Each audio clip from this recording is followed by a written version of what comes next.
கர்த்தருக்கு ஸ்தோத்திரம். இந்த நாள் தேன்துளி நிகழ்ச்சியிலே உங்களை இந்த காலை வேளையிலே மீண்டும் சந்திப்பதில் அதிக மகிழ்ச்சியாக இருக்கிறேன். சமாதானத்தையும் குறித்து, தேவ சமாதானையும் குறித்து ஒரு சில நாட்களாக கேட்டுக்கொண்டிருக்கிறேன். உங்களுடைய வாழ்க்கையில் இந்த சமாதானம் நிச்சயமாக கிடைத்திருக்கும் என்று நினைக்கிறேன். ஒரு வேளை சமாதானம் உங்களுக்கு இல்லாமல் இருக்கும் சொன்னால் ஒரே ஒரு வழி, தேவனிடத்தில் கேளுங்க. தேவன்தான் உங்களுக்கு பரிபூர்ண சமாதானத்தை கொடுக்க வல்லவர். மனிதர்களாலே இந்த சமாதானத்தை கொடுக்க முடியாது. யெகோவா ஷலோம் என்று சொல்லுகிறதான தேவன் மட்டுமே, இயேசு சமாதான பிரபுவாகிய இயேசு மட்டும்தான் இதை கொடுக்க வல்லவராக இருக்கிறார். இந்த நாளில் கூட அப்போஸ்தலனாகிய பவுல் பிலிப்பியருக்கு எழுதின நிருபம் 4ஆம் அதிகாரம் 6-7 வசனங்களில் பார்க்கும் பொழுது இந்த தேவ சமாதானம் உங்களுடைய இருதயங்களை எப்படி ஆள வேண்டும் என்று சொல்லியிருக்கிறார். எதை செய்தால் நீங்கள் செய்யும் பொழுது அப்பொழுது உங்களுக்கு இந்த தேவ சமாதானம் உங்களுடைய இருதயத்தை ஆளும் என்று சொல்கிறார். 6வது வசனத்தில் பார்க்கும் பொழுது, நீங்கள் ஒன்றுக்கும் கவலைப்படாமல் எல்லாவற்றையும் குறித்து உங்கள் விண்ணப்பங்களை ஸ்தோத்திரத்தோடே கூடிய ஜெபத்தினாலும் வேண்டுதலினாலும் தேவனுக்கு தெரியப்படுத்துங்கள்.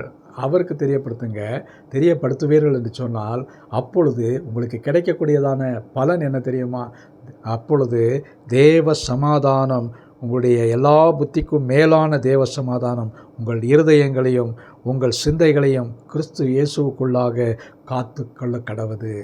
இயேசு கிறிஸ்துவுக்குள்ளாக நம்முடைய சிந்தைகள், எண்ணங்கள் எல்லாவற்றையும் அப்பொழுது சமாதானத்தின் தேவன் உங்களுக்கு அதை காத்துக்கொள்ள கிருபை செய்கிறவராயிருக்கிறார். மிக அழகாக தெளிவாக பவுல் சொல்லுகிறார். அப்பொழுது எல்லா புத்திக்கும் மேலான தேவ சமாதானம், the peace that passeth all understanding என்று சொல்லப்பட்டிருக்கிறது. எல்லா அறிதலுக்கும் புரிதலுக்கும் மேலான தேவ சமாதானம் உங்கள் இருதயங்களையும் உங்கள் சிந்தைகளையும் கிறிஸ்து இயேசுக்குள்ளாக காத்துக்கொள்ள கடவுது என்று சொன்னார். ஆகவே நிச்சயமாக என்னுடைய வாழ்க்கையில் சமாதான குறைவுகள் வருகின்ற வேளையில் இந்த 2 வசனங்களை படிப்போம்.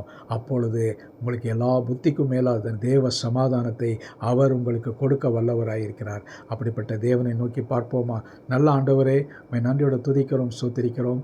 ஆண்டவரே, இந்த நாட்களிலே சமாதானம் என்று மேற்பூச்சாக பல காரியங்களை ஆண்டவரே நாங்கள் கேட்டுக்கொண்டிருந்தாலும் கூட உண்மையான சமாதானம், தேவ சமாதானம் நதியை போல ஓடும் என்று நாங்கள் பார்க்கிறோம் ஐயா. அப்படிப்பட்டதான ஒரு தெளிவான சமாதானத்தை நீர் எங்களுக்கு தர வேண்டும் ஜெபிக்கிறோம்.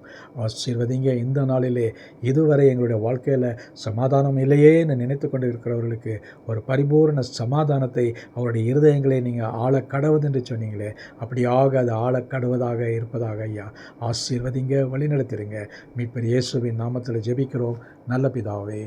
ஆமேன், ஆமேன். கர்த்தர் உங்களை ஆசீர்வதிப்பாராக. இந்த நாள் ஒரு சந்தோஷமும் மகிழ்ச்சியும் நிறைந்த சமாதானத்தின் நாளாக அமையட்டும். ஆமேன்.